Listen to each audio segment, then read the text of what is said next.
Pour le 100e anniversaire de sa mythique coupole, les Galeries Lafayette célèbrent l'événement sous la forme d'une mise en lumière exceptionnelle et d'une exposition.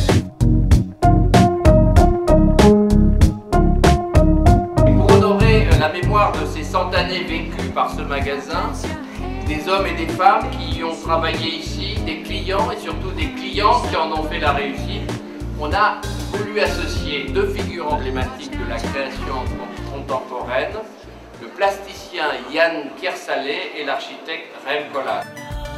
À la Galerie des Galeries, créée en 2001 et consacrée à l'art contemporain, au design et à la mode, l'agence OMA de Rem Koolhaas a revisité pour une exposition les archives et le patrimoine du grand magasin. Ce qui est intéressant dans ce projet d'exposition, c'est d'avoir une double entrée finalement, à la fois avoir un parti pris extrêmement didactique sur l'histoire du grand magasin et ses différentes époques de développement, avec toujours comme fil rouge le lien avec la création. Et enfin, vraiment essayer d'aborder ce projet sous un angle beaucoup plus expérimental.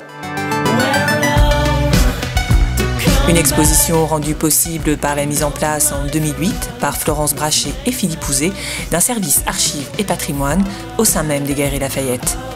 C'est la première fois qu'on fait vraiment une exposition à partir de notre fonds d'archives. Le travail avec les équipes de Rem Koolhaas en fait a consisté à leur ouvrir largement ces archives et à travailler vraiment ensemble sur la façon de mettre en valeur des grands moments de l'histoire des Galeries Lafayette, tout en gardant un continuum historique puisqu'on a fait une frise absolument gigantesque de l'histoire des Galeries Lafayette depuis donc sa création jusqu'à aujourd'hui. Et comment mettre en valeur les grands moments de cette histoire.